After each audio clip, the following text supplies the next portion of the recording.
O Senhor é o meu pastor, e nada, nada, nada me faltará.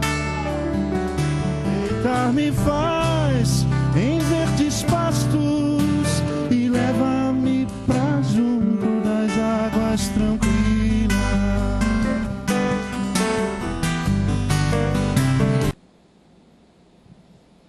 Ok?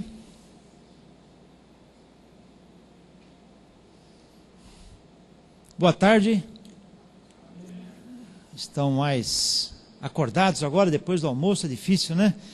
Nós vamos trabalhar com vocês, criar algumas reflexões a respeito desse tema, conforme prometido, o Evangelho como mercadoria, um estudo do mercado religioso à luz do paradigma econômico da escolha racional. Um negócio bem esquisito, né?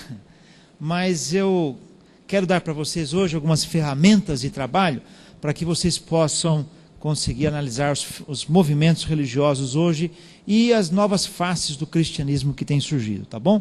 Vocês não precisam copiar nada não, a não ser querer alguma anotação particular, porque nós temos um site no final em que eu vou colocar e vocês poderão obter um material nesse site a partir de segunda-feira, tá? Eu vou colocar no fim de semana, então segunda-feira vocês podem ter essas transparências todinhas lá, tá? Não os filmes, eu tenho 2 filmes e não dá, porque um é 1 gigabyte e outro são 7 mega, então não dá para colocar para vocês lá na internet, que aí o meu provedor me mataria, né? Por causa desse espaço de disco, mas de qualquer maneira essas transparências vocês terão. O que acontece? Quando nós começamos a estudar fenômenos religiosos, nós temos de usar, no caso nosso como cristãos, nós utilizamos a teologia e vamos analisar qual é a base bíblica, qual não é e assim por diante. Quando você analisa fenômenos religiosos não cristãos, você não vai usar a Bíblia, mas você pode utilizar outras áreas do conhecimento humano, como a sociologia, a psicologia, a filosofia, a antropologia, a fenomenologia, etc. Tá? Então nós temos percebido que todas essas ciências não têm conseguido dar conta de explicar um fenômeno religioso que hoje nós temos já chamado classicamente de mercado religioso. Então nós começamos a perceber que teremos que, já que é mercado religioso, começar a entender esse mercado através de alguns paradigmas da economia, especialmente da microeconomia. Vocês talvez estejam pensando assim, o que esse camarada aí que trabalha no campo da teologia vai falar de economia, né?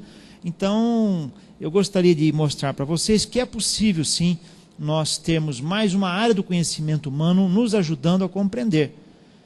Eu preciso deixar claro para vocês que essa abordagem que eu vou apresentar aqui, alguns paradigmas, eles não dão conta de explicar todos os fenômenos religiosos e nem dão conta de explicar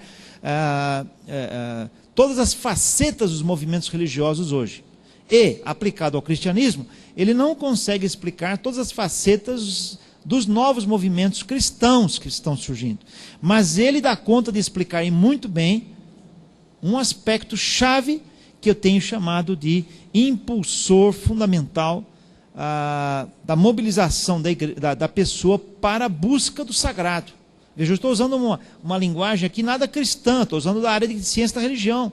Por quê? Para poder entender esses fenômenos. Eu tenho que sair um pouco do nosso teologuês, cristianês, para tentar entender os fenômenos, porque esses fenômenos dos movimentos religiosos modernos, sejam eles cristãos ou não, eles são fenômenos que se utilizam ou não de Deus, e às vezes se utilizam disfarçadamente de Deus. Por isso eu gostaria que vocês me tolerassem um pouquinho, pelo menos no começo, até começarem a perceber o uso dessas ferramentas, tá certo? Então vamos trabalhar um pouquinho aí, tá? A religião e a significação do mundo para nós é fundamental, porque nós procuramos o Evangelho, procuramos Jesus em busca da nossa salvação, mas em busca também de uma significação de vida. De maneira que nós acabamos nos fidelizando, olha só, eu estou usando a expressão da área de economia mesmo, de mercadologia. Nós acabamos nos fidelizando a uma igreja porque ela nos trouxe uma significação para a nossa vida, trouxe respostas para as situações de vida que temos. Mas atualmente é possível observar que há diversas alterações no campo religioso. E eu falo campo religioso utilizando aqui essa expressão clássica do sociólogo morto recentemente, Pierre Bourdieu. Então, o campo religioso tem sofrido inúmeras alterações, especialmente considerando que a religião ela passa a disputar com outros sistemas da vida o estabelecimento do significado do mundo, da significação do mundo e da pessoa. Não é só a religião que traz a significação de vida e mundo. O sem Deus, ontem o Saião apresentou a estatística do último censo do IBGE, de 2000, já chegam a 7%, declaradamente sem Deus. Há um livro que saiu recentemente no mercado, um livro chamado A Teologia. Não é a espaço teologia, não, é a teologia. É a ausência de Deus no mundo, o Deus desnecessário, percebe? Então, o mundo passa a oferecer outras fontes de significação para a própria vida da pessoa. Então, a religião ela começa a disputar espaço com as academias de ginástica, fulano cultua o corpo, a religião passa a disputar com outros mercados, inclusive do consumo. O Frei Beto, num artigo interessante que ele escreve, ele mostra como o shopping, por exemplo, ele toma conta da cidade. Você vai conhecer uma cidade nova, você não vai mais em busca da catedral, você não vai mais em busca da igreja, você vai buscar o shopping ali para passear, para conhecer a cidade. Então o shopping, eles têm mais, como as catedrais, elas têm um estilo arquitetônico específico, você bateu o olho, aquilo lá é uma igreja, é um templo. Você olha para um shopping, você já sabe que é um shopping. Então já tem o próprio estilo arquitetônico. E cada loja passa a ser uma espécie de um nicho sagrado, muito bem atendido por sacerdotisas muito bem vestidas, né, que vão oferecer aqueles bens simbólicos que você vai comprar. Tá? E você tem então um fenômeno de troca ali muito grande, que é o seu cartão. E se o seu cartão der o apitinho certo, você sai como se estivesse no céu. Eu consegui comprar e pagar isso no cartão de crédito, dividir em 20 vezes, e etc, etc. Agora, se a moça lá tem um apitinho diferente na máquina e fala para você que seu cartão não aceitou o limite, você já sai como se estivesse no inferno. A sua vida então deixa de ter o elemento religioso para ter o elemento do consumo de bens materiais e bens simbólicos, inclusive, da própria vida. Então, para reconquistar o seu lugar de geradora de significação da vida, a religião tem deixado de ser fonte dessa significação, e ela é deslocada para o território do indivíduo. O indivíduo, com as suas demandas, é que vai determinar o que é melhor para ele. Não é mais Deus que diz: se alguém quiser vir após mim, negue-se a si mesmo, tome a sua cruz e siga-me. Isso é o pior texto bíblico que existe. Porque na realidade ele não tem demanda, a demanda de Deus. Deus quer a tua vida, entrega para Ele. O melhor texto que você poderia utilizar provavelmente é: vinde a mim todos que estáis cansados e oprimidos, eu vos aliviarei. Lançai sobre vós. Verdade? Então os textos bíblicos precisam ser ressignificados, reinterpretados. E aí então há uma mudança na lógica para a racionalidade do consumo. Isso tem mudado, inclusive, um conceito que nós usamos muito na área de estudos da religião, que nós chamamos de pertença religiosa. A pertença religiosa era muito bem definida para a pessoa. Eu sou presbiteriano, eu sou metodista, eu sou batista, eu sou assembleiano. Hoje o fulano é metopresbatiscostal. O que mais lhe vier oferecer condições de vida, ou condições de oferta melhor para a sua vida. Então, altera o sentido da pertença religiosa, a fidelização, porque o indivíduo passa a buscar a alternativa religiosa que vem oferecer as melhores condições de conforto, de significação de vida e, enfim, que possam trazer uma religião um pouco mais light para a sua vida. Tá? Então, a pessoa, eu tinha um membro da minha igreja em São Paulo, minha igreja batista, ele foi para uma outra igreja, numa outra cidade em Minas, e eu conheci o pastor daquela igreja. Eu falei: olha, eu vou te apresentar o pastor daquela igreja, é um conhecido meu há longa data, ele vai te dar toda a atenção. Telefonei para o pastor, etc. E ele falou: não, manda ele lá. Ele foi. E aí, foi? Não, foi domingo que passado foi. Eu espero que ele, domingo que vem, venha, nós podemos dar uma atenção especial para ele, etc, etc. Depois de 6 meses eu encontrei esse irmão que mudou para essa outra cidade, esse outro estado, e perguntei: como é que você está? Tudo bem? Como é que vai o pastor fulano de tal? Ele disse, não sei, faz tempo que eu não vejo ele. Eu falei, será que ele saiu da igreja? Será que ele já não é mais pastor daquela igreja? Eu falei, não, mas ele deixou a igreja? Não, ele deve estar lá ainda. Eu falei, mas você não vai naquela igreja? Não, eu estou na igreja tal. Uma igreja que não tem nada a ver com a denominação nossa. Eu falei, por que você está lá? Não, é porque lá tem um estacionamento muito bom, tem escola dominical para meus filhos, bancos estofados e coisas do gênero. Tá? Então mudou, ele não tem mais uma etiqueta, eu sou, tá? Ele não depende mais da compreensão de fé que ele tem, ele depende agora da oferta que aquele grupo, aquele agrupamento lhe oferece, entendeu? Então há uma mudança do que eu chamo de impulsor, daquilo que leva a pessoa a tomar as decisões da sua própria vida. Então isso muda ao senso de pertença, não há mais fidelização a uma teologia, a uma doutrina, mas sim aquele agrupamento que pode oferecer melhor à pessoa, né? Então aí entra um conceito de oferta e demanda, de uma situação em que o indivíduo ia buscar, por exemplo, no passado, água benta, oração, a benzedeira, no caso do catolicismo, estou falando, para que a sua vida desse certo. Estamos passando para uma sociedade tecnocêntrica de serviços, onde a religião vai em busca do indivíduo, ela vai em busca do indivíduo, oferecendo serviços que possam atender a demanda dele. Eu não vou com uma mensagem bíblica. A Bíblia, ela não é mais uma mensagem para mim, que eu possa chegar para a pessoa e dizer, olha, é assim que Deus quer, sinto muito. Então, uma mensagem dessa, você já pensou, você vai comprar um carro? Você vai comprar um carro, e aí o camarada fala, você fala assim, olha, o volante é duro demais, ele é um volante hidráulico, mas é muito duro. A pessoa fala, sinto muito, esse é o volante, foi projetado assim, o que você vai fazer? Vai procurar outro carro, percebe? Então, se alguém quiser vir após mim, negue-se a si mesmo, uma mensagem inaceitável para esse mundo de mercado. Olha, vejam, eu aceito essa mensagem para mim, eu estou analisando o mercado, não pensam que eu acredito nessa coisa aqui, não, tá? Por favor, vocês vão achar que eu caio da fé. Eu estava dando aula de filosofia e de religião para os meus alunos, quando foi no meio do semestre, eu precisei parar a aula e fazer uma profissão de fé. Primeiro, eu creio em Deus, eu creio que Jesus é o Filho de Deus, eu creio na palavra de Deus, entende? Eu não duvido nada, então, deixa eu fazer essa declaração de fé para vocês aqui, para vocês não pensarem que eu sou incrédulo, tá? Então, é o seguinte, as pessoas hoje determinam o que é a religião, o que o cristianismo, o que a igreja tem de pregar. É isso que eu estou tentando mostrar para vocês. Então, o princípio é de oferta e demanda. Um impulsor é de oferta e demanda. A religião passa, então, a se orientar não mais a partir do sagrado. Eu coloco aqui uma expressão de Rudolf Otto, o mysterium tremendum. Quer dizer, o grande mistério que é ter você no seu relacionamento com o sagrado. No nosso caso, cristãos, o nosso relacionamento com Deus. É a fé, é a experiência que você tem com Deus, é quando você está orando, quando você está meditando na Bíblia. Não tem mais essa experiência, porque a religião passa a se orientar, não mais a partir dessa experiência do mysterium tremendo, mas das leis regentes do mercado, onde a oferta e demanda se tornam prioridades na agenda desse discurso simbólico de cada sistema que precisa ser atendido. Então aí nós precisamos não só fazer uma cartografia, mas também uma radiografia. A cartografia faz uma avaliação da superfície do que nós temos.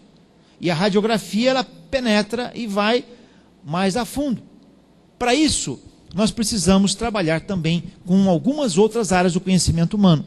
E eu trago para vocês hoje a economia, a microeconomia, para tentar ajudar a teologia a compreender. Quer dizer, é meio estranho, num congresso de teologia, não vou citar Bíblia, não vou citar teologia, nada, mas sim economia, mas é assim que nós temos que trabalhar. Então, eu parto do princípio que a pessoa, no conceito de oferta e demanda, ela tem um princípio essencial, que é o seu impulsor, que é a recompensa. Tá? Que é a recompensa. Ele não compraria aquele carro cuja mecânica fabricada originalmente por um volante hidráulico é duro o volante, mesmo assim. Não, o cara quis fazer duro. Aquele dia ele brigou, o engenheiro brigou com a namorada ou com a mulher, etc. E aquele dia ele disse, eu vou fazer esse volante hidráulico ser um volante mais chato que existe. Entendeu? Então, não funciona nesse caso, porque o seu impulsor é buscar uma recompensa. E uma recompensa agradável. Uma recompensa que traga respostas para vocês. Então aí entra a religião e a economia de mercado. Nós temos pelo menos duas grandes abordagens que trabalham com a economia de mercado aplicada à religião. As duas grandes e clássicas abordagens é o modelo religioso de Peter Berger e o outro de Stark e Bainbridge. De Peter Berger já tem sido desusada, embora já foi muito usada na universidade, mas ele fala da religião como dossel sagrado. Com a desregulamentação do mercado religioso, então a religião passa a disputar esse mercado. Em alguns países em que a religião é oficializada, o que acontece? Ela foi desregulamentada. O Brasil, por exemplo, até um certo tempo a religião católica era oficial. Depois de um certo tempo a Igreja Católica passou a não ter mais a sua religiosidade como oficial. Então aí aumentou-se a disputa. Em Portugal é interessante. Em 2000, 2001 houve uma lei desregulamentando a religião. É a religião oficial, o catolicismo de Portugal, mas já era possível construir templos. Eu visitei N templos lá que eram subsolos de prédios, de apartamentos, de escritórios. Não poderia construir, até essa desregulamentação, um templo parecido com o católico romano. Tinha que ser construir uma casa normal, para não aparecer o templo, para as pessoas não serem confundidas. Então, quando há desregulamentação, creio que foi em 2000, 2001, já era possível construir templos. Então, aí entra um processo sério de disputa de pluralismo religioso e disputa e competição e concorrência no mercado. É esse o paradigma que Peter Berger trabalha no seu texto.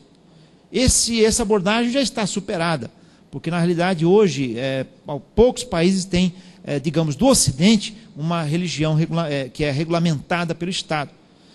Poucos países. O paradigma da escolha racional de Stark e Bainbridge, esse paradigma surge no final da década de 70, tem um grande impulso na década de 80 e pouca gente tem utilizado. No Brasil mesmo ele chegou há pouco tempo e há apenas 2 pequenos núcleos estudando. Um é uma pessoa lá no Nordeste e outro é um grupo nosso na PUC em São Paulo. E deve sair logo um livro, espero que eu tenha trazido aqui, espera um pouquinho. Aqui. Está para sair um livro que já já vou mostrar para vocês, que é esse aqui, A Theory of Religion, a teoria da religião. Eu não tirei xerox do livro, tá? Para vocês não pensarem que eu tirei cópia. Na realidade, isso aqui é a tradução em português, que é uma cópia restrita que eu tenho, e que deve sair pela Paulinas dentro talvez de 1 ou 2 meses. Uma teoria da religião. É um livro interessante sobre isso, que eu trago um pequeno resumo deste livro, que é um livro clássico. É um livro bem científico, não é livro para a gente ler se a gente quer ler um livro devocional. Tá? Então, esse modelo, ele pega uma teoria econômica de microeconomia, da escolha racional e aplica no campo religioso. Então, eu venho trazer essa ferramenta para vocês e, ao final, espero que a gente tenha condições de utilizar essa ferramenta, porque no grupo anterior começaram a usar a ferramenta para analisar a sua própria igreja. Foi interessante esse fenômeno aí. Aí eu traço uma origem dessa teoria, que talvez não precisemos investir tempo agora, mas você vai ter isso na sua casa. Eu quis deixar isso para você, a hora que baixar a internet, você ter. Então ela passa lá com Max Weber, com Malinowski, com Marcel Mauss e com George Romans, e vai chegando até Coleman, Cook e assim por diante. Né? Então essa é a origem histórica dela.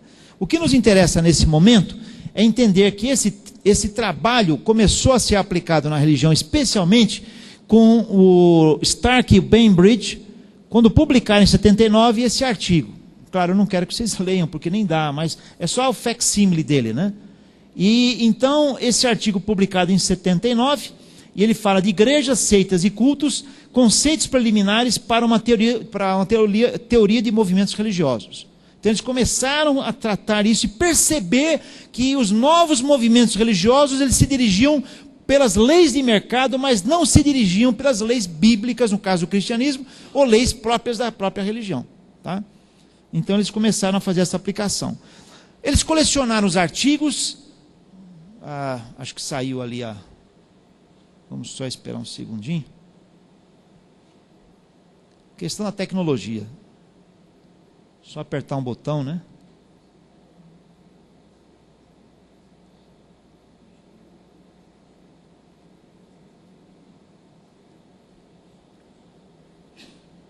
Chegou?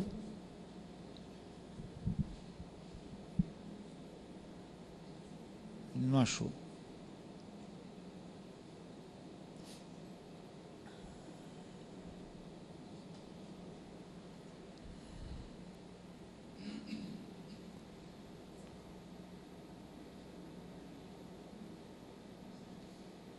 Opa, chegou, de volta.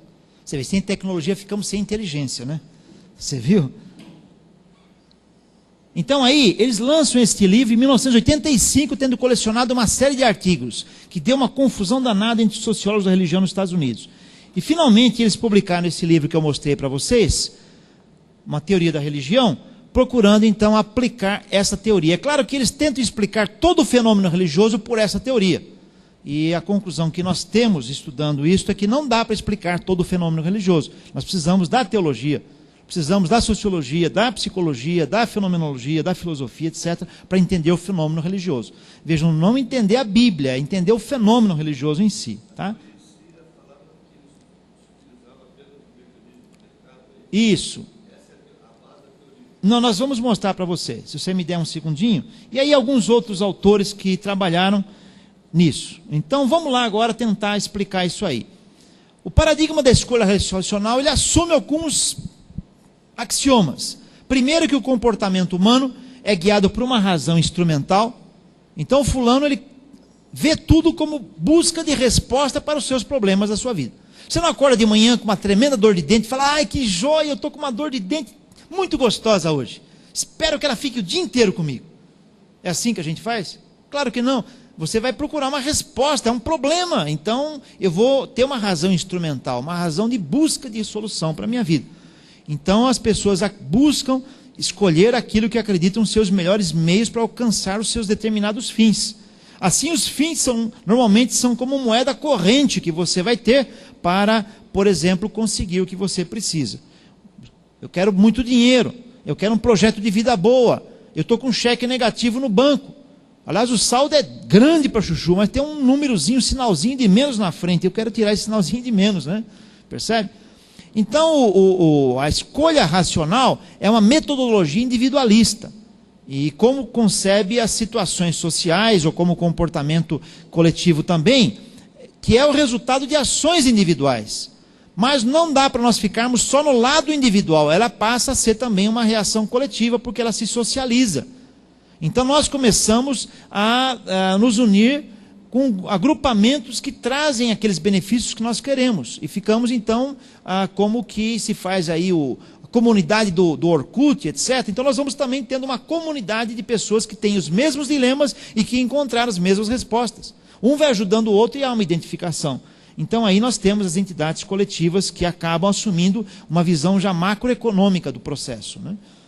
Então, para explicar um pouquinho mais em detalhes, vamos descer um pouco. Então, a ação humana, ela é um complexo sistema de processamento de informação que funciona, primeiro, identificando problemas e busca a solução para eles. Identificamos um problema. Não estava saindo a imagem do computador lá. Aí fomos atrás da solução. A vida é inteiramente isso. Tem um problema, eu vou atrás de uma solução. Tá? Algumas soluções podem ser preveníveis, outras não. E a religião e seus elementos passam a ser bem simbólicos da salvação. A essa teoria, a esse paradigma, eu associo dois sociólogos, um mais antigo e um mais novo, Max Weber e Pierre Bourdieu. Max Weber, ele trabalha com a demanda dos leigos, que exigem a criação de uma compreensão religiosa, que nós chamamos de cultura religiosa. Então há a criação da cultura religiosa, ao fornecimento, ao consumo e à reprodução. Se você for analisar o Evangelho, também temos isso dentro da minha e da sua igreja. Temos quem produz a mensagem, que é a mensagem autorizada, oficial, ao consumo dessa mensagem e à reprodução dessa mensagem nas nossas práticas, nossas religiosas na própria igreja. Mas eu não vou chegar nesse ponto de entrar aí, eu vou falar apenas que Max Weber fala dos profissionais do sagrado. Você tem o sacerdote, que é o que defende a instituição, o profeta que demanda contra a instituição, e o feiticeiro ou mago que é o independente. Ele mostra que ele manipula Deus e consegue fazer Deus ser o grande Deus para a sua vida. Então ele fala da divisão do trabalho religioso e fala do status quo mantido pelo sacerdote. Pierre Bourdieu, por sua vez, ele fala do capital religioso, do campo religioso. onde há a produção dos bens simbólicos da salvação. Então a salvação passa a ser compreendida pela pessoa como um bem simbólico, como um patrimônio. E ora, se é um bem simbólico, você vai trabalhar com esse bem com a ideia de pegar ou perder, de ganhar ou de perder. Então você começa a usar a mesma lógica e racionalidade que você tem ao comprar um computador, ao conquistar Deus. Você conquista Deus pelas trocas. Você aprende assim desde criança. Lá na escola dominical, quando eu era garotinho, então a professora dizia assim, como eu sou homem, né? Então o menino dizia o seguinte: se você obedecer seu pai, se você não mentir, se você não fizer isso, Deus vai dar um tijolinho para você lá na casa que está te construindo no céu. Se for menina, vai colocar uma estrelinha na coroa dela, e coisas do gênero, tá? E então a gente vai aprendendo desde criança a fazer essas trocas de bens simbólicos, só que nós não sabemos nada disso, né? Então aí gera-se a ideia de mercados, de mercado em que o leigo, ele tem esses bens simbólicos que destinam para ser consumidos. Eu resumo a teoria ou paradigma da escolha racional em alguns princípios chaves. E aí vocês vão começar a entender um pouquinho melhor isso. Os seres humanos buscam recompensas e evitam custos. Você achou finalmente aquele carro com o volante hidráulico que é uma beleza. Você bate o dedo, roda, tem piloto automático, você quer comprar esse carro, você pede o preço, o camarada dá o preço para você, tá? Aí você pensa bem, você lembra de uma loja concorrente perto da sua casa. Aí você fala, tudo bem, eu vou pensar, amanhã eu volto. Aí você chega naquela loja concorrente, o camarada queria te vender por R$55.500. Você vai naquela loja concorrente, o cara quer te vender por R$52.000. Onde você vai comprar? Na mais barata. Ou você vai, no mínimo, pegar o orçamento dele, pede para ele marcar no cartão, documentar, aí você vai abaixar o preço do outro. Em outras palavras, os seres humanos buscam recompensas e evitam custos. Tá? Isso todos nós fazemos. Algumas recompensas desejadas têm suprimento limitado, incluindo algumas que simplesmente não existem. Quem aqui gostaria de morar num triplex, numa cobertura de um prédio panorâmico, voltado, digamos, lá para digamos aí, o parque do Ibirapuera? Quem? Todos nós. Podemos ter um triplex, elevador privativo? Quer dizer, há recompensas que nem sempre nós podemos, elas existem, mas elas não podem ser alcançadas por nós. Há outras recompensas que sequer conseguimos alcançar. Por exemplo, vencer a morte. No outro estudo deram uma ilustração. Você conseguir entrar em Israel com uma bandeira libanesa e gritar, viva Líbano! E com a minha cara de árabe assim, principalmente. E sair vivo de lá. Quem sabe eu não saio vivo, né? Percebe? Então há recompensas que são inexistentes. E aí? O que eu faço? Eu quero a recompensa. Bom, aí entram os que nós chamamos de compensadores, que são uma espécie de substitutos para recompensas que são desejadas, mas não obtidas. Então, o compensador, como o nome próprio diz, compensa. Eu não tenho isso, mas tenho aquilo. Então, há uma troca. Nesse caso, os compensadores, que são a explicação sobre como a recompensa desejada ou alternativa equivalente, ela pode ser obtida de fato, de uma certa maneira que eu conheço. Então eu apresento para você, o camarada te ofereceu aquele mesmo carro por 52 mil, por 50, mas você não tem os 50. Mas eu te arrumo uma maneira de você conseguir comprar por um compensador. Então entra o financiamento, ou coisa do gênero. Tá? Em geral, no caso de bens simbólicos da salvação, a religião ela passa a ser fornecedora desses compensadores, dessas explicações.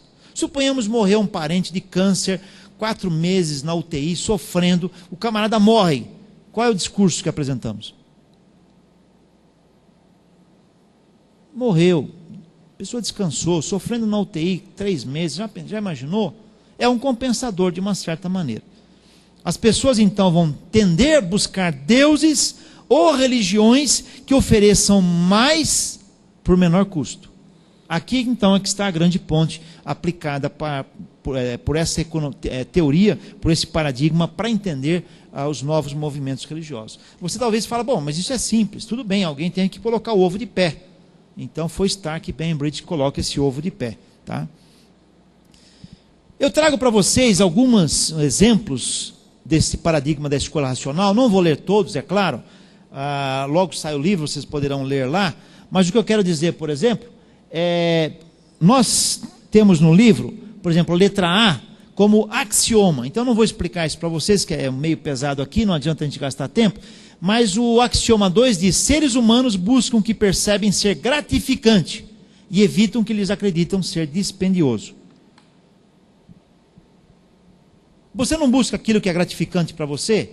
Entre você viajar no ônibus leito por R$ 75,00 e viajar no ônibus comum por R$ 60,00, uma viagem de 8 horas, o que você prefere? Talvez gastar um pouco mais, né? Então o ser humano naturalmente, ele procura perceber o que é gratificante e evita o que acredita ser dispendioso. Tudo bem, ser fiel até a morte, dar-te-ei a coroa da vida. E aí, como é que fica para o ser humano de hoje essa mensagem? Como é que fica aquela primeira mensagem que eu citei há pouco de Lucas 9:23? Se alguém quiser vir após mim, negue-se a si mesmo, e pior, o texto vai mais longe, cada dia me siga. Com a cruz para onde? Para morrer. Claro que a mensagem continua, mas essa mensagem, dentro desse ambiente de mercado religioso, que é comum nas pessoas hoje, que trocam em mercadorias, compram nos shoppings, elas não conseguem ligar e desligar a chave. Eu vou apresentar agora as 4 leis espirituais para a pessoa, as 5 leis, os 10 passos para a felicidade aqui, mostrando o evangelho. Plano da salvação, a pessoa não liga uma chave diferente. Bom, agora eu vou ouvir o que é espiritual, deixa eu ligar essa chave. Elas mantêm a mesma racionalidade, a mesma lógica que traz para ela a vida dela. Quando ela vai no shopping, quando ela vai se relacionar com as pessoas, quando está comprando objetos, vendendo objetos. A pessoa não muda a chave. Ah, não, mas eu tenho o poder do Espírito Santo para explicar aquelas pessoas. Tudo bem, aí eu já não entro para discutir. Já não discuto esse assunto com você. Tá? Então a ação humana, ela é direcionada para um sistema de processamento de informações complexo, mas finito, que funciona para identificar problemas e encontrar soluções. E assim por diante. Só vou passar rápido para vocês verem. D de definição. Depois dos axiomas, o paradigma vai definindo as questões da vida. E olha, é interessante que diz que o passado consiste no universo de condições que podem ser conhecidas, mas não influenciadas. O meu passado eu não vou vencer, já passou. É que nem cheque descontado. Quantos de vocês guardam cópia de seus cheques descontados em casa? Quantos? Ninguém guarda. Ô gente, tem um que guarda. Vocês precisam seguir esse irmão aqui. Brincadeira, hein? Você é muito meticuloso, mas é um costume, né? Paciência. Tem que fazer a conciliação bancária, da sua vida particular, né? Pois é. Entendeu? Em quantos? Passado é passado. Quem vai ligar para isso? Bom, e futuro? O futuro consiste no universo de condições que podem ser influenciadas, mas não conhecidas. E quem conhece o meio de influenciar, passa a ter poder na mão. Eu vou mostrar um filmezinho para vocês daqui a pouco, em que isso é muito presente. Tá certo? Então, se eu mostro o futuro, conheço o futuro, falo para você, olha, o futuro é esse, você tem que seguir por esse caminho, eu passei a ter poder sobre você. Porque você vai querer me ouvir. Recompensas as pessoas querem e custos todo mundo quer evitar. Isso já falamos, tá? E aí tem mais algumas outras definições, tá? Que consumíveis são as recompensas que são destruídas quanto utilizadas. Isso também é muito importante, essa lei, esse princípio, porque ele vai nos entender como que a propaganda de muitos meios dos novos movimentos religiosos apresentam. Tem mais aí, a razão de troca é o saldo positivo de recompensas de uma pessoa sobre os custos. O valor de uma recompensa é equivalente ao custo máximo que uma pessoa vai pagar para obtê-la. Então, se a pessoa tem aquele poder de troca, ela vai conseguir trocar. E o poder de troca nas religiões é a fé. Você tem de ter fé. Você tendo fé, você consegue qualquer coisa. Você atravessa o vale do Sinai, você atravessa qualquer coisa. Bênção garantida ou sua fé de volta. O dinheiro não dá, que já entrou no caixa lá da igreja, de Deus, não dá para devolver. Então, a fé de volta, porque a sua fé não funcionou. O seu poder de troca não foi suficiente. Então, devolvemos a fé e ensinamos você a ter mais fé. Aí nós temos que ter uma troca, você vai pagar o sacrifício. Vai ter que seguir mais e pagar um pouco mais aí o pato, né? E aí vem P, que são as proposições, tá? Para satisfazer desejos por recompensas consumíveis, humanos se empenharão repetidamente em trocas, tem uma errinha de digitação ali, nas quais buscam a mesma recompensa. Aqui está a fidelização. O que você vai fazer? Você vai ter desejos continuados, sempre se aumenta o desejo da pessoa para que ela possa manter a fidelização. Olha, são 344 proposições que tem nesse texto para explicar os fenômenos religiosos.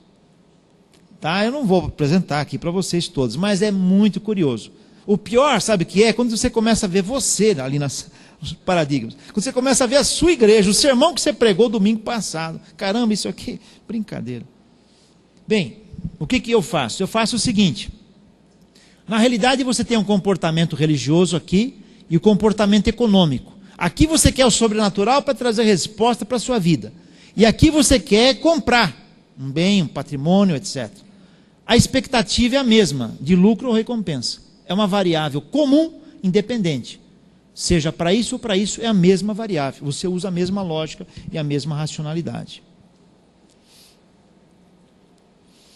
Então, o que acontece com esse paradigma? Ele mostra que há um aumento de oferta de bens simbólicos, e isso provoca concorrência e competição no mercado religioso. Mais grupos oferecem o mesmo bem simbólico, a mesma promessa, e aí quem oferecer com um custo menor, leva o freguês. Desculpa, não leva o freguês, leva o cliente. Não leva o cliente, leva o crente. Perceberam? Então há o uso de estratégias mercadológicas. A conversão passa a ser adesão e fidelização. E aí a oferta de, entre aspas, produtos e serviços passam a ser resultado das variações dos desejos e necessidades dos consumidores em cima da demanda. Tá? Eu vou fazer uma análise, um estudo de caso. Por um acaso, eu peguei a IURD, a Igreja Universal do Reino de Deus. Mas eu vou mostrar para vocês que eu poderia fazer um estudo do Centro Espírita perto da sua casa. Ou do terreiro de Umbanda lá perto. Ou da Cartomante. Eu vou provar para vocês daqui a pouco, espero que eu consiga, que o impulsor por trás de todos esses fenômenos religiosos, no fundo, é o mesmo. Por isso que nem sempre conseguimos, só com a Bíblia, entender esse agrupamento. Entendeu? Então, eu faço um estudo de caso do discurso da Igreja Universal para tentar mostrar isso para vocês. Né? Um pouco de história da IURD e tal, eu não vou entrar porque isso aí vocês vão ter em casa. Tá? Também o discurso da IURD. No discurso da Igreja Universal, a busca por um sentido para a vida, pelo sucesso, significação histórica da pessoa, por uma religião que funcione, isso é fundamental. É uma religião utilitária em que o foco é a vontade da pessoa. E Deus está à disposição. Deus é colocado para trabalhar para a pessoa. Para preparar esse material, eu trabalhei assistindo 12 horas de programas da Universal. Tentando analisar, tentando ver. Depois das 12 horas eu falei, bom, agora acho que chega. Poderia assistir 24. Hã? Não, não é isso. Sabe o que é? É que todos seguem o mesmo formato. Eu estava assistindo um programa, e aí minha esposa chegou perto. Você está assistindo? Eu falei, análise lá para o estudo sobre escolha racional. Vai entrar um novo programa. Sabe como é que vai ser esse programa? Vai ser assim, assim, assim. Você já assistiu? Não, mas tudo é igual. Blocos de quase 10 minutos, e é como clínica de calvície. Isso aqui eu entendo razoavelmente bem, né? De que vale tudo isso se você não está aqui, né?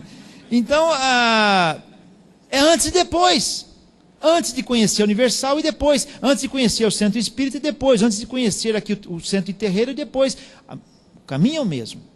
Eu não estou misturando, eu estou dizendo que o impulsor é o mesmo. Tá? Então, é o seguinte, num dado momento, o chefão lá, o bispo, disse assim, nós temos uma religião que funciona. Nós sabemos como colocar Deus para trabalhar para você, ou por você. Tá? E isso é interessante, porque de repente nós queremos que o crente trabalhe para Deus. Nossa mensagem é essa. Estamos nós certos ou eles certos? Eu acredito que a mensagem bíblica está correta. Deus é quem comanda, o centro da teologia é o próprio Deus. Devemos viver para a glória dele.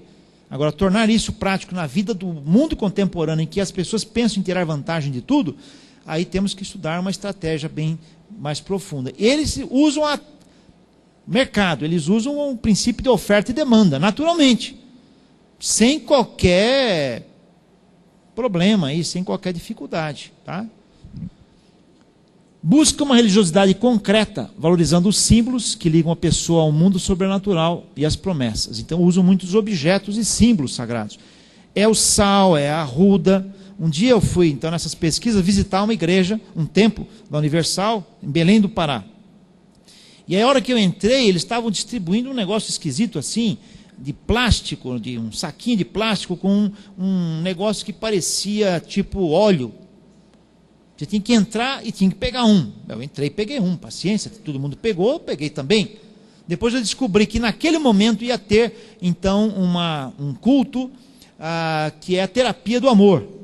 Então você teria que levar aquele perfume, passar em você aquele perfume, pôr num vidro, é claro, porque é um plástico, e então com esse perfume ele simbolizaria a ação de Deus emanando pelo odor para conquistar a pessoa amada, mas não conquistada.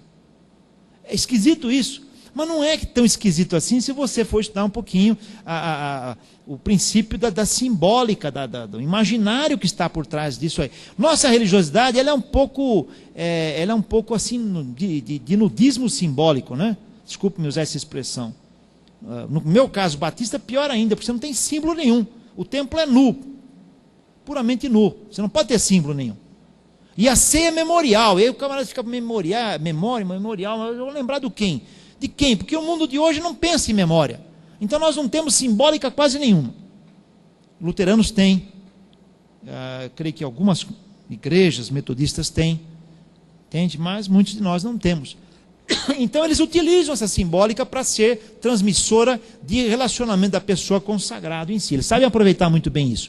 O foco positivo na confissão positiva, um foco guerreiro lutando contra os males, e todo mundo que se converte, ele está possuído ali pelo encosto, então tem que passar por uma certa sessão, chamada de sessão do descarrego, para que possa então ter liberto o seu corpo, para ele poder estar livre e poder conquistar este mundo e conquistar as benesses desse mundo. Há uma mensagem de trocas, tá? Como vocês verão daqui a pouco, e a mensagem que indica uma guinada para a Teodiceia, que infelizmente não vamos poder investir tempo hoje, né? Um dos focos da Igreja Universal é levar a pessoa a participar da totalidade. A totalidade, seja existencial, seja do seu relacionamento com o transcendente, em busca exclusivamente de um projeto de vida boa. É claro que há pessoas que vão buscar a Universal, buscar outras igrejas, com a busca, com um sentido de vida. Eu vou buscar ali porque eu quero um sentido de vida, mas a mensagem da igreja, o foco gerador da significação da igreja é este, tá? Então há uma tríade e na Universal em que a pessoa precisa de conversão, depois da conversão de um exorcismo, tirar o encosto para ela ser curada e a vida estar limpa para ela então conquistar a confissão positiva, conquistar a prosperidade, tá? Aí, não sei, depende de quanto você tem no bolso. Eu estou passando algumas transparências que podemos passar, né? Então, a conexão da figura do mercado no discurso teológico da IURD é facilitada pelo fato de que a teologia pentecostal, de onde ela partiu, tem como eixo a experiência, acima da revelação, de modo que a teologia, o seu discurso vai brotar da experiência e não da revelação. Tá? Hoje há muitos grupos pentecostais que têm repensado isso, tem sido muito interessante, muito produtivo ver isso. Tá? Então, a partir disso, é possível nós verificarmos os axiomas. Está tudo assim escrito, muita coisa, mas é para você ter em casa, não é para você ler agora não. Tá?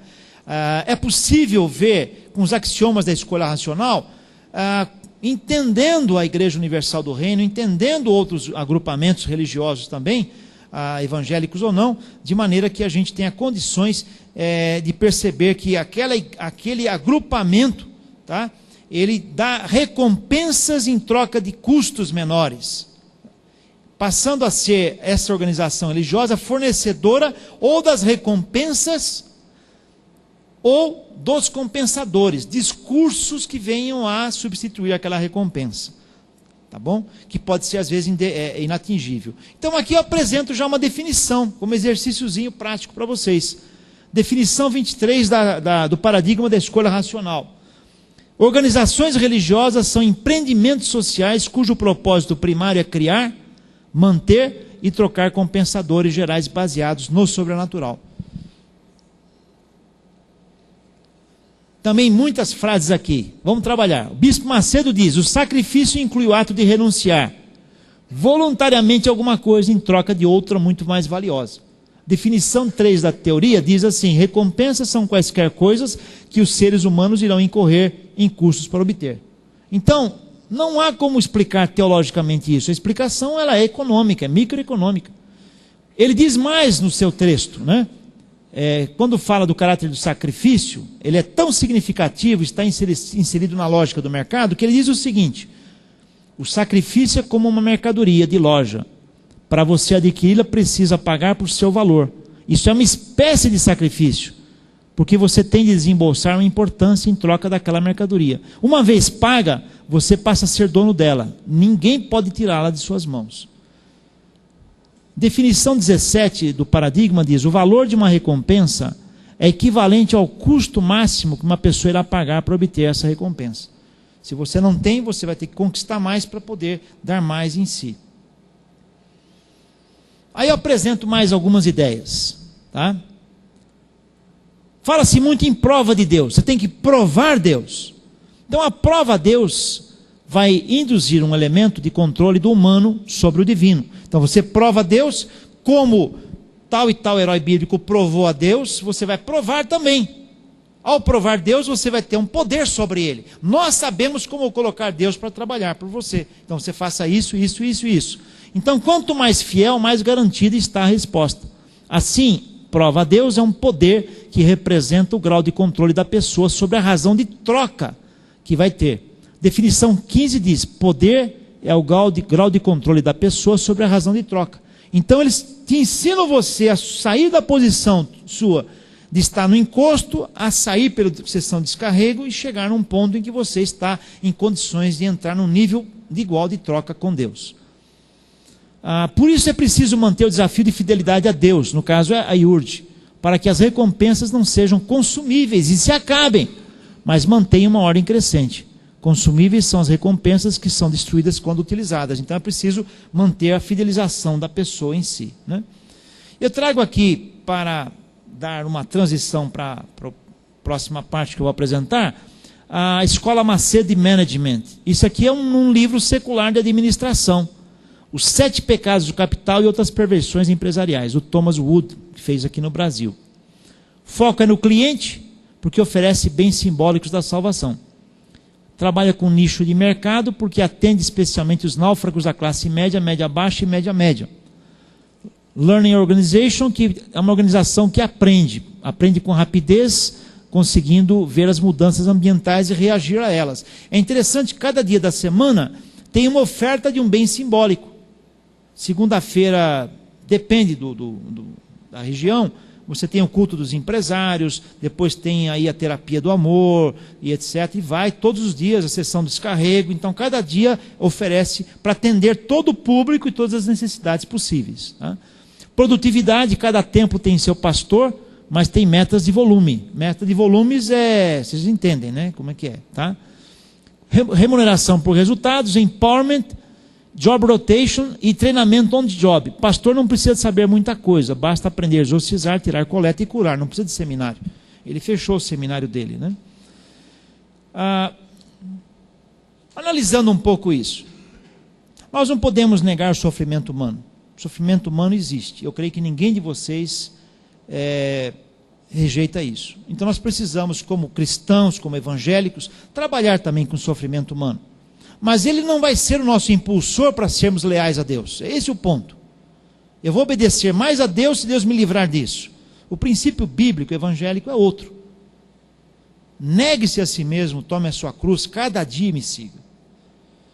Então a busca não deve ser, agora a minha análise é evangélica, a busca não deve ser por um significado último da vida, por soluções aos dilemas cotidianos.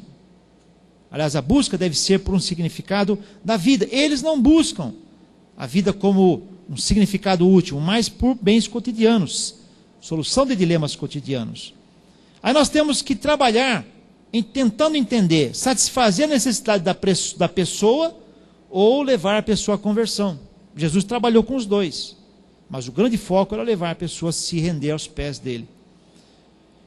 Certamente nós temos, não só na IURT, no centro de Umbanda, no centro espírita, uma religião funcional, pragmática. Bom, não sei se vocês vão cair da fé agora. Eu fui uma vez num terreiro de Umbanda. Também, para pesquisar, temos que fazer tudo isso. E eu notei interessante, porque eu fui com um grupo de colegas, eu naquela época fazia graduação. E foi interessante, porque tinha uma aluna que ficou com medo e ficou do lado de fora. Falei, vamos entrar, vamos orar a Deus, pedir que Deus nos abençoe, nós precisamos conhecer isso aqui por dentro para mostrar para os demais colegas da escola. E aí então, veio uma moça, e um dos membros lá do terreiro de Umbanda foi incorporado, e aí eu fiquei de ouvido, olhando o que ele estava falando com ela e o que ela estava falando com ele. Ela estava pedindo algumas coisas, e ele lá com aquela voz de pessoa que tinha sido possuída, dizendo o que ela tinha que fazer, o que não tinha para conseguir aquilo. Aí veio outra pessoa, mesma coisa. Qual a diferença? Percebem? Aí nós vamos trabalhar com uma religião funcional, nós vamos colocar os espíritos para trabalhar para você, ou vamos colocar Deus, ou vamos colocar os anjos. Se esse anjo não dá certo, troca de anjo, a gente tem um outro anjo, e assim por diante, né? E o pastor, o líder, passa a ser um mero operador do sistema. Aí é uma leitura seletiva da Bíblia. A busca é de textos que atendam à demanda dos consumidores dos bens simbólicos da salvação. E aí é uma troca de textos. Textos que exigem um maior custo são substituídos por textos que exigem menos custo, como eu citei no começo para vocês. Tá? Eu tenho desafiado meus alunos a pregarem o Evangelho assim. Prega Lucas 9:23, vê quantos se convertem. Citei há pouco. Prega agora Mateus 11:28. Vinde a mim, todos estáis cansados e oprimidos. Veja quantos se convertem. Você vai ver a diferença arrasadora, né? Isso acontece também nas nossas igrejas. Então há uma escolha de símbolos religiosos que possam ser transformados em produtos.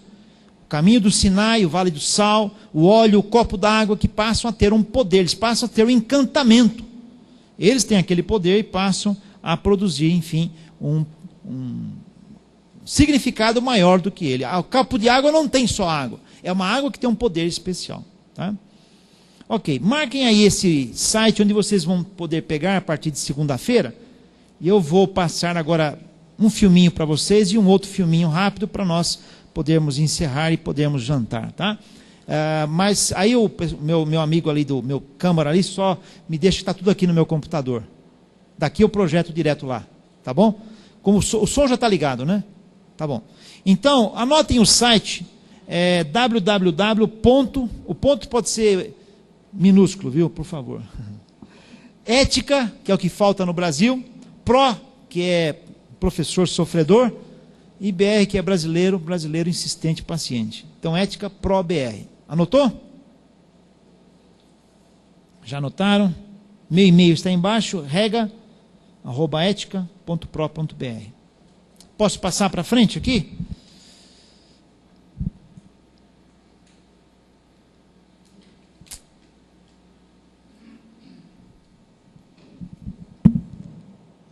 Eu vou passar um filminho para vocês sem som. Esse filme que eu vou passar para vocês agora é sem som, tá? Mas é mais para que vocês possam ter condições de interagir com as frases e com os símbolos que eu apresento.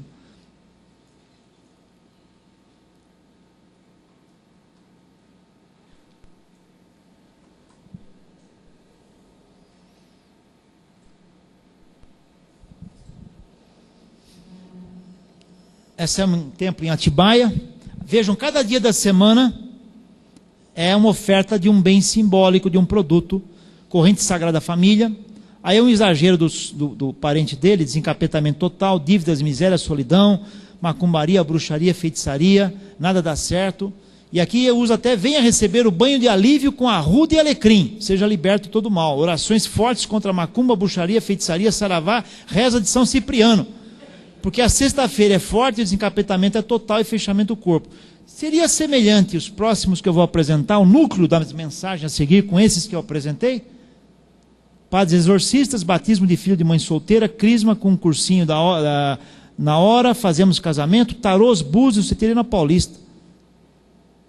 Pior que eu deixei o telefone, espero que ninguém consulte. Búzios, cartas, tarô, faz a amarração para o amor. Vidência através do tarô, trabalho para o amor. Esse é o Pai Ambrósio, resolve problemas profissionais, cura qualquer doença, até aquilo ali, cura o vício, encontro com o perdido, tira o encravado e até fimose. O telefone está lá. Qual a diferença? Qual a diferença? Os bens simbólicos religiosos são colocados no ambiente de oferta e demanda. Vejam bem, negócios, esoterismo, ajuda espiritual, diz que tarô, especialista Kelly, Exu, Bará, Exu. Mistura de hebraico com conselheiro espiritual, búzios, cartas, borra de café, e lá no entupiu embaixo, a disputa com o mercado, inclusive secular. Esse eu consegui tirar a criatividade da competição do mercado religioso. Vejam só que coisa. Espírita do amor, união de casais, pagamento pós-resultado. Se não tiver, você não paga nada. Paga sim, um dia eu explico isso para vocês. Olha, eu teria o telefone também, dá de alguém consultar. Como entender a busca de bênçãos? Teria algo a ver com demanda e oferta? A procura por um Deus, uma religião ou outra alternativa que funcione. Vejamos. Igreja Apostólica mantém o programa Hora Milagrosa. Isso é Suzano. Domingo dos Milagres, cego, desenganado da medicina, desempregado, família destruída, vítima de macumbaria, vício, desejo de suicídio, nervosismo, solidão, vida sentimental, não está dado certo, depressão, dívida, falência dos negócios. Se você não puder, pega o seu anjo, você sempre está em boa companhia, o seu anjo sempre com você. E o próximo desenho é a data de nascimento, conforme a data de nascimento é um anjo certo. Se não deu certo aquele anjo é porque sua data está errada, então você tem que saber a sua data certa. Encontre quem é o seu anjo. Atenção aí, a irmã pequena trabalha com astrologia, né? Problema comercial, amoroso, faça voltar a pessoa amada através de simpatias e encantos amorosos. Esse deve ser calvinista. Predestinação e livre-arbítrio, karma, resgate, alma gêmea, fortalecimento da aura, banhos de essência do amor, limpeza espiritual, amarração para o amor, não casais, solução de questões. E aí, um pastor Lúcio Hermano que morreu após uma facada no coração, estará contando o seu testemunho e agradecendo a Deus pelo milagre. Esse aí foi um aluno meu que mandou. Esse aí é Assistência Mundial com Jesus no Coração, movimento filantrópico sem fins lucrativos, ele é o salvador do planeta. E fora da caridade e nossa salvação, é dando o que se recebe, Deus lhe pagará. Troca e mercado. Profeta Luiz Cláudio, ex-travesti, ex-presidiário, ex-bruxo, ex-prodador de vírus da AIDS, agora casado com mulher que não tinha útero, com 2 filhos e foi presidente. Não, presidente da República não foi. O ímã da geladeira, Jesus protege esse lar. Vejam bem, se não tem o ímã, agora qualquer coisa você conversa com o Sagrado Coração de Jesus.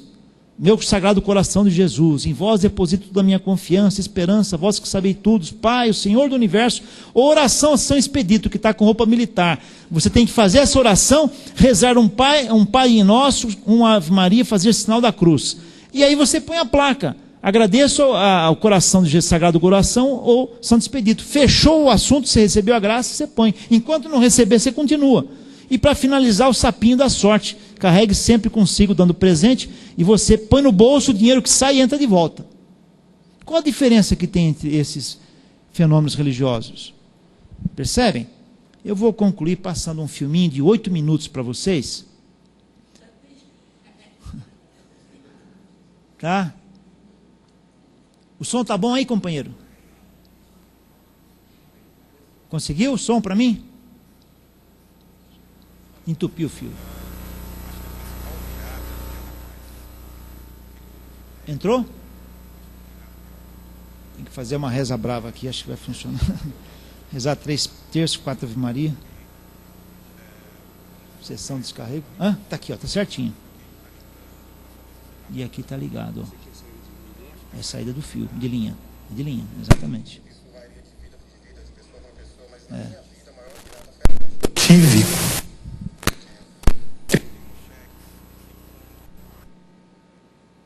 Conseguiu? Nada financeira que aconteceu. Ok. Isso. É da paz. Porque quando a gente deve, acho que é pior. Quando a gente deve, quando o senhor abre a geladeira do senhor e não tem o que comer,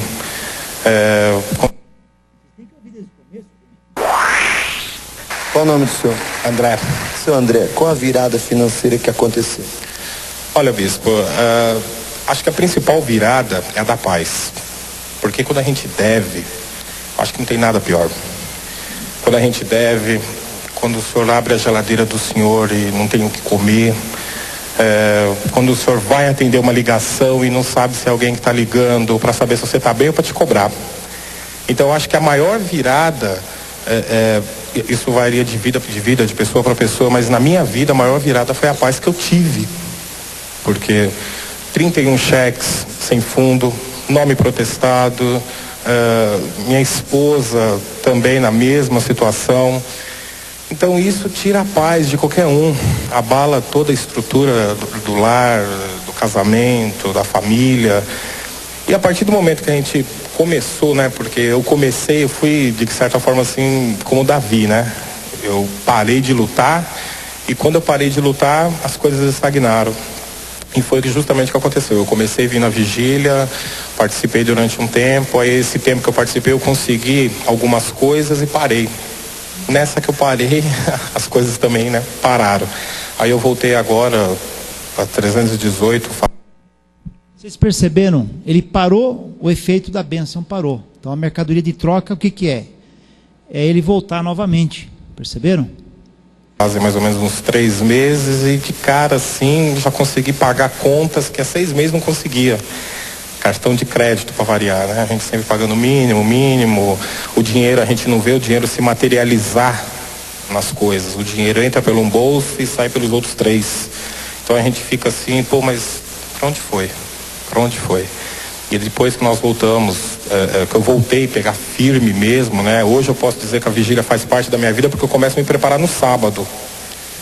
Eu começo a me preparar no sábado para a gente vir. A minha esposa deixa tudo pronto no domingo à noite para na segunda-feira a gente só passar em casa, tomar um banho e vir para cá.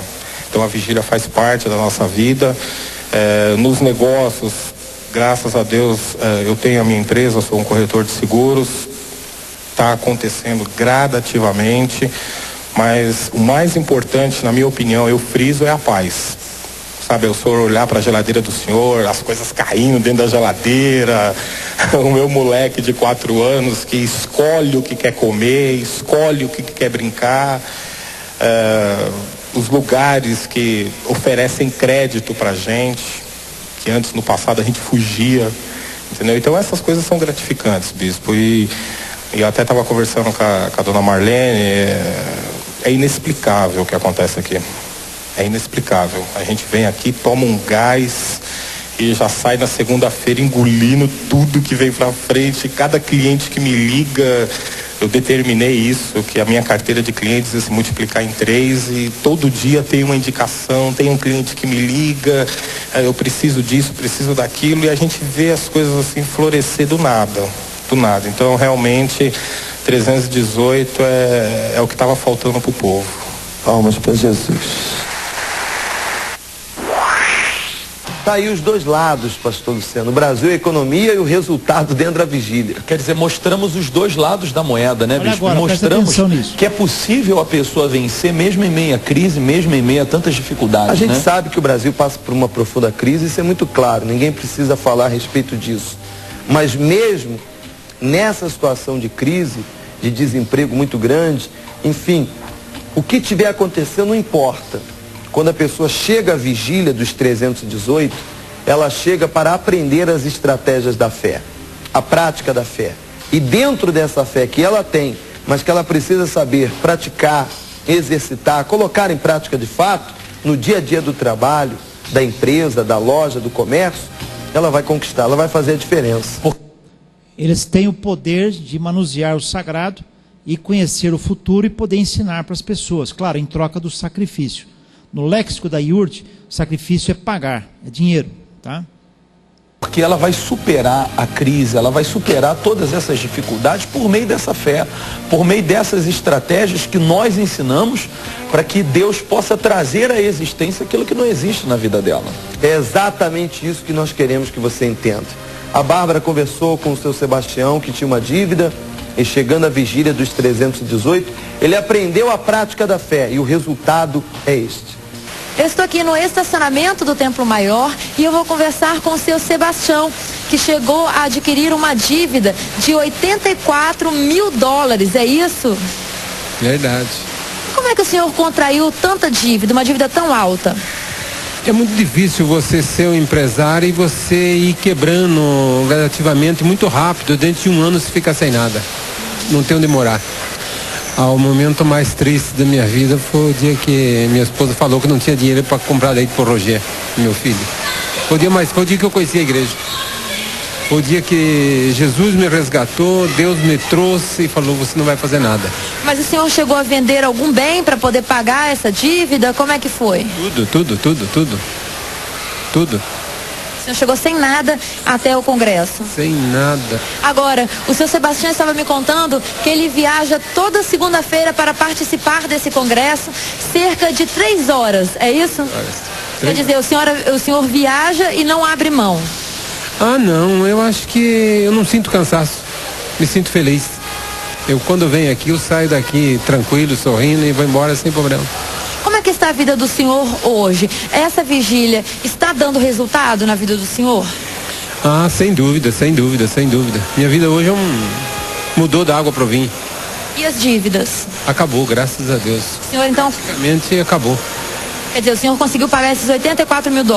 Conseguimos pagar tudo o que devia. Tem meu carro, temos uma loja, minha esposa tem uma loja, uma boutique, estamos tranquilos. E eu trabalho no ramo imobiliário. E o que representa a vigília para o senhor? Ela faz parte da minha vida. Eu posso estar onde eu estiver, que segunda-feira eu estou aqui. Ok, obrigado pela participação do senhor. Lembrando que a vigília com os 318 pastores acontece toda segunda-feira aqui no Templo Maior, Avenida João Dias, 1800, em Santo Amaro. Você tem lutado para pagar suas dívidas, para crescer sua empresa, para não perder seu patrimônio. E toda a sua luta tem sido em vão. Você é trabalhador, luta e não vê resultados e fica desanimado. Todos os seus negócios têm dado errado e você pensa em desistir de tudo. Você precisa de uma mudança urgentemente. E quando você pensa que essa mudança de vida para Jesus dá significação para a sua vida, não é essa mudança, né? Então disse, já não te chamarás Jacó, e sim Israel, pois como príncipe lutaste com Deus e com os homens, e prevaleceste. Há uma parte do trabalho da IURD, do discurso teológico, que é ensinar você a colocar Deus para trabalhar para você. Então você tem que lutar com Deus, e você tem que fazer afirmações. Você faz declarações e elas acontecem como aquele empresário falou para o aumento da carteira dele. Então há uma mudança teológica. Por isso que nós não conseguimos alcançá-los com a teologia, explicando com a Bíblia. Você tem que usar a compreensão de um paradigma de compreensão de mercado para poder entendê-los, para poder saber até que ponto eles estão corretos ou não na vivência. Aí sim podemos comparar. Analisa para compreender como que é, aí sim você parte para a teologia para poder entender esse fenômeno em si. Está acabando já, mas... Venha participar nesta segunda-feira, 21 de junho, da Vigília da Luta com Deus, com os 318 pastores. E se você tem o livro das vigílias, traga-o com seu nome e de sua empresa. E você receberá a promessa da prosperidade. E todos os que não têm estarão recebendo na entrada da vigília dos 318. Segunda-feira, às 19 horas, exclusivamente na Avenida João Dias, 1800, Santo Amaro. O nosso telefone é esse que aparece no seu televisor. Ligue pra gente, por gentileza, você que quer a nossa ajuda. O senhor sabe, pastor Luciano, que muitas são as pessoas que estão desesperadas por uma questão do desemprego, questão de dívidas impagáveis, pessoas que estão com problemas na justiça, extremo do desespero.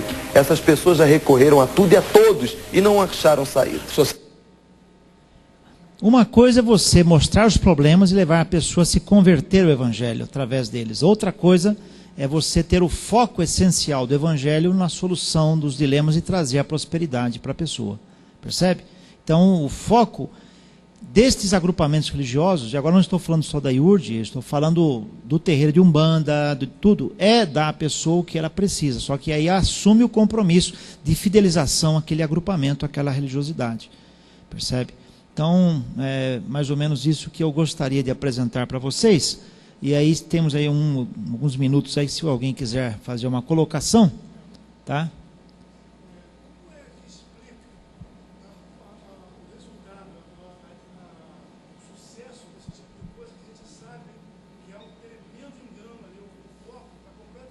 Sim.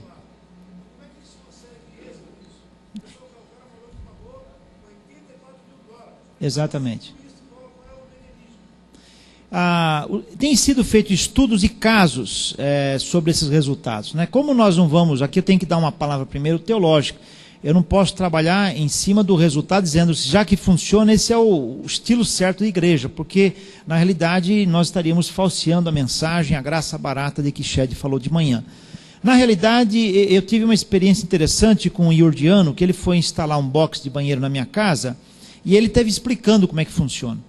Porque o fulano é metido em vícios, é metido em comprar bugiganga pelo cartão de crédito, ficar devendo o cartão de crédito, pagar a fatura pelo mínimo, etc, etc. Quando ele vai para a igreja, ele então passa, a partir daquele momento, a ser conscientizado para o seu projeto pessoal de vida dar sucesso. Você viu o que ele falou?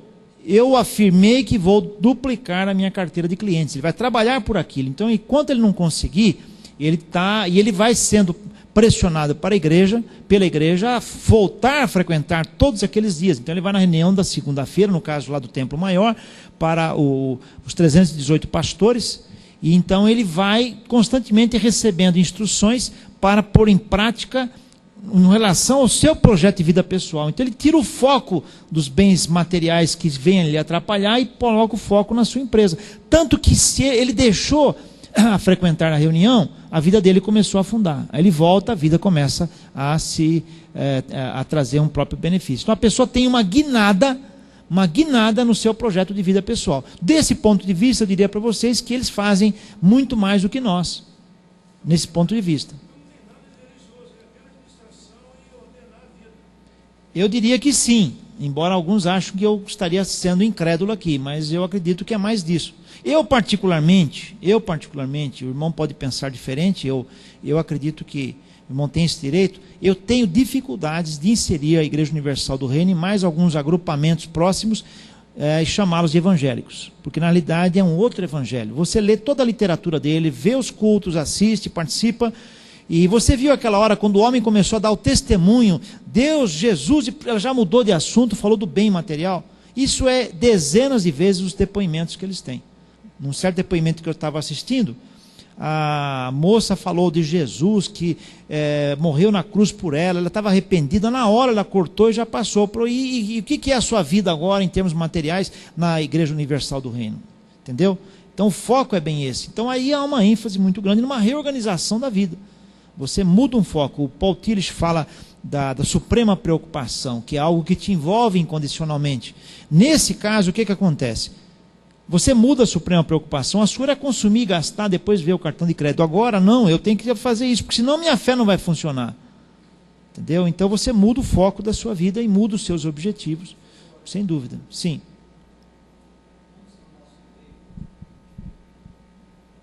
Muitos no nosso meio fazem uma abordagem dentro de uma fundamentação bíblica e teológica. Por exemplo, dizem, eu creio que Deus tem operado na Universal, razão pela qual o nome de Deus não pode ser colocado em vão ou em ignomínio ou coisa dessa natureza. Para esse entendimento no nosso meio, o que é que o Senhor nos explica? Veja bem, Deus atua no meio dos incrédulos.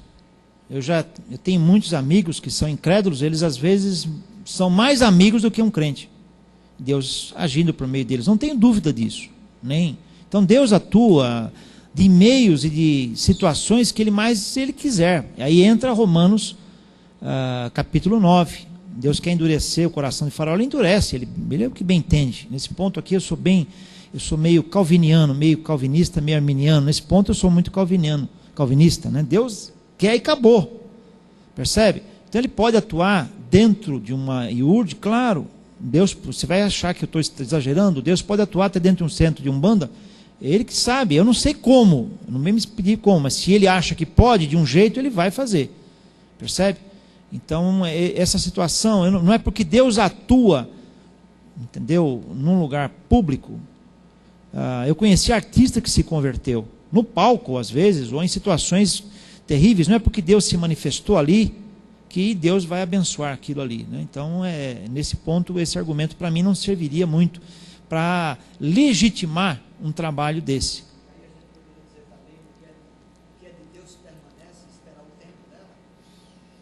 Eu não sei, para mim eu penso sempre em termos de verdade. Aí eu entro com o Max Weber na discussão do político e do cientista, né? O cientista busca a verdade, o político procura a prática. Eu estou mais para o lado do cientista, no meu trabalho aqui, e na minha vida de trabalho profissional também no lado político, né? Porque eu tenho que trabalhar com isso. Mas eu fico pensando o seguinte, eu vou atrás da verdade. Se a verdade diz que isso é isso, eu tenho dificuldade de achar que é diferente. Eu não vou muito pelo resultado, não. Tá? Só um minutinho aqui, você tinha levantado a mão, aí a gente já roda para cá. Se a gente ignorar a Igreja Universal do Reino de Deus, e a gente olhar um pouco mais para a nossa realidade, né, mais histórica, mais tradicional, de certa maneira, eu não sei o que o irmão acha, mas, de certa maneira, os pacotes eclesiológicos que a gente tem hoje tratam, em alguma medida, o visitante como um consumidor também. Como que o irmão vê isso? Como que você pensa nessa questão de filosofia de ministério, de pacotes que surgem? Porque, de certa maneira, se prioriza o visitante, né? A igreja acaba sendo até muitas vezes muito humanista, de certa forma, atendendo os interesses dele e o vê como um consumidor, de certa maneira. No outro grupo houve essa mesma questão, né? É a dois lados essa questão. Um lado é a questão do visitante, eu tenho de ter encontros facilitadores para conquistá-lo. E às vezes esse encontro não vai ser no templo, você vai fazer em outro local, né? E você vai discutir um vídeo, vai discutir um teatro ou coisas do gênero. Então esse lado eu não tenho problemas. O não crente está passando necessidade, não é crente, então temos que socorrer, tem jeito. Entendeu? Esse é um lado das coisas. Outro lado é a questão desses pacotes que eu chamo de kit faça a sua igreja decolar, né? Eu escrevi um texto, estava produzindo um livro para publicar para uma editora aqui em São Paulo, e aí eu não tive condições de publicar, porque 2 desses movimentos bateram duro em mim antes do livro sair, porque tiveram acesso ao rascunho do livro. E um disse assim, você me analisou como se eu fosse um peixe com uma etiqueta no mercado. Eu disse, cara, não foi nada disso, eu fiz uma comparação entre 4 modelos de igreja. Eu comparei igreja em células, comparei desenvolvimento nacional, desenvolvimento natural da igreja, a igreja por propósitos e rede ministerial. Fiz um estudo comparativo de 8 perguntas sobre eles. E cheguei a algumas conclusões interessantes. Então, hoje a preocupação é funcional. Eu quero fazer a minha igreja funcionar, mesmo que eu use alguns princípios que sejam de mercado. Então, facilito a mensagem, etc. Eu tenho feito um desafio para os meus alunos de analisarem o púlpito, que eles pregam ou que eles ouvem. Quantas mensagens são de desafio para você seguir a Jesus, ter uma significação de vida em Jesus, e quantas mensagens são de troca? Aí o grupo anterior, né, levantou uma questão. Será que a maneira como nós falamos do dízimo não é segundo a escolha racional? Interpretamos Malaquias segundo essa abordagem? Você dá e Deus vai encher você de bênçãos. Mas no Novo Testamento, Deus ama quem dá com alegria. No Novo Testamento, não nada de 10%, meu amigo. Deus não quer miséria, não quer esmola, é 100%. Há uma mudança de foco. E nós continuamos com os 10% lá digamos lá, de Malaquias, do Velho Testamento, né? Então é interessante parar para ver isso aí. De fato, nós estamos hoje com uma visão funcional, pragmática do Evangelho apenas. Então faça a sua igreja funcionar. E eu vejo isso muito. E a hora que eu começo a discutir, eu tenho uma abordagem, nesse livro sairia isso aí, anatomia da igreja, porque a anatomia é a área da medicina que mostra a normalidade. Ninguém discute patologia no curso de medicina sem antes discutir anatomia. Você vê no currículo da medicina, primeiro anatomia, depois patologia. Então o que acontece? Como é que eu vou descobrir qual é o pacote certo se eu não discutir a anatomia da igreja? discutir missão da igreja, discutir natureza da igreja. E aí eu começo a discutir isso, o pessoal sai do plenário e vai embora, porque acha que é cansativo. Quer saber como fazer para o sermão dar certo, como fazer para que o rendimento dê certo.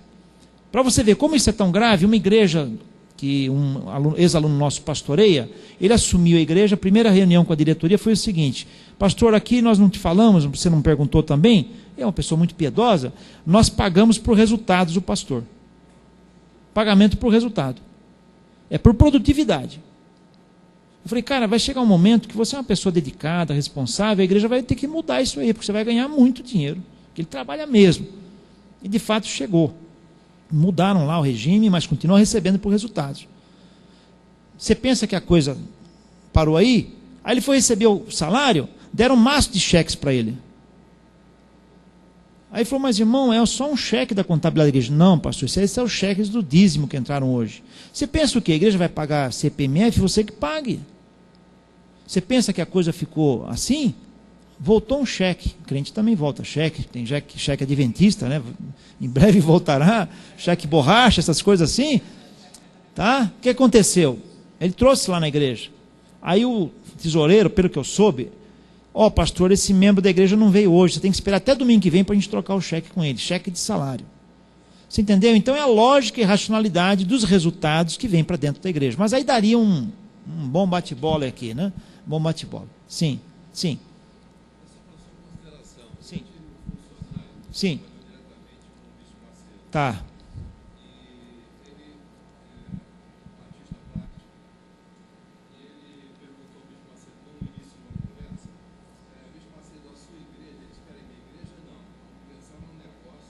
É um negócio dele. É um negócio, é tratado assim. Isso a televisão já mostrou, nós não temos nem necessidade de provar, né? Sim, jovem, você não penteou o cabelo hoje? Não, você mesmo, você não penteou? Não penteou uma vez? Sim, jovem, você queria falar. Ter um diálogo com a Assembleia de Deus, como nós, das igrejas tradicionais, podemos ter um diálogo, e se é possível esse diálogo, ou se a gente tem que continuar nesse... Isso. De manhã eu ia falar, o Israel estava lá meio apressado, não pôde dar para mim o microfone. Não há como dialogar no meio evangélico sem partirmos de um ponto comum de convergência. Senão continuaremos na divergência. E para mim esse ponto é a palavra de Deus. Não sou eu, não é minha opinião. Se eu sentar com assembleiano, tenho N amigos assembleianos. Se eu sentar com metodista, N amigos metodistas. Presbiteriano, N amigos presbiterianos. Luterano, N amigos luteranos. Se eu sentar com eles e não partirmos da Bíblia, aonde vamos chegar? Vamos ficar só em opiniões pessoais. Então, para mim, aquele sola, né? São 5 solas da reforma. O primeiro fundamental é sola escritura. Entendeu? Então vamos sentar aqui. De repente, o assembleiano vai mostrar para mim que eu sou racional demais, que eu preciso ter uma vivência com Jesus maior do que o Jesus conceito, maior do que o Jesus trabalho na igreja, porque nós históricos transformamos o evangelho em trabalho de igreja. Eu pergunto para alguns seminaristas, como é que foi o seu trânsito de fim de semana, hein? Professor, foi cansativo, mas domingo não é dia do descanso? Aí sai meio assim, desemparelhado perto de mim. Então, de repente, nós temos que aprender com quem batalha pela experiência. Eu escrevi um artigo, vai sair pela Eclésia agora, A Nova Morte de Deus, em que eu mostro 4 tipos de igreja no Brasil, historicamente, que cada uma mata Deus para alguma coisa. O tradicional que mata Deus para o trabalho, o pentecostal que mata Deus pela experiência, o neopentecostal que mata Deus pela conquistar, transformar o evangelho em mercadoria, e o adoracionismo, que é um movimento que tem surgido aí da década de 90 para cá, que ninguém fala, que vive uma yoga gospel, uma aeróbica gospel, Deusinho querido. Hoje é Marcos, né, o nosso maestro aí de música, é Marcos o nome dele? Como? Gerson. Gente, a primeira palavra dele foi fenomenal. Nós esquecemos da Trindade. Esquecemos da ressurreição de Jesus, falamos da morte de Cristo na cruz do Calvário, e a nossa adoração é uma satisfação das nossas sensações internas. Então, meu filho, é Bíblia, vamos sentar em volta da Bíblia e vamos aprender juntos, entendeu? Não tem outro caminho, é a minha maneira. Mais 2 pessoas, aí nós precisamos jantar, né? Não, já acabou? Já acabou. Então, sua irmã ali, por favor, porque nós precisamos, a equipe de som precisa trabalhar aqui. A minha colocação é que nós temos sempre pessoas verdadeiramente cristãs que saíram da Universal e vieram para as nossas igrejas históricas. E uma outra colocação é que nosso foco está sempre na forma que eles ganham dinheiro e na forma de marketing que eles usam, mas também a gente esquece da forma que eles ajudam os países, tipo Angola, eles levam toneladas de comida para eles. Então eu diria, quem não precisa de reforma? A reforma hoje, diferente da reforma da protestante do passado, que foi uma reforma eclesiológica e teológica, é uma reforma de vida radical, né? Então, sem dúvida, temos que valorizar esse lado positivo deles. Agora, a teologia deles precisa ser conhecida, não tem jeito, né? Aí temos que conhecer a nossa teologia também, nossos impulsores, tá certo? E nós precisaríamos, então, descobrir meios de alcançar esse mundo que está sem Jesus. E a reforma... eu acho que a reforma protestante hoje, evangélica, vamos assim dizer, começa com um giz, viu? Com um giz, já que eu sou professor, né? É um giz, porque você faz um risco em volta de você e começa, um risco com giz, e começa desse risco para dentro, não é para fora. Desafio. Queridos, vocês estão com fome? Estão, né? Estamos também. Deus abençoe vocês, viu? E vamos pensar aí se vamos trocar Jesus por mercadoria, tá?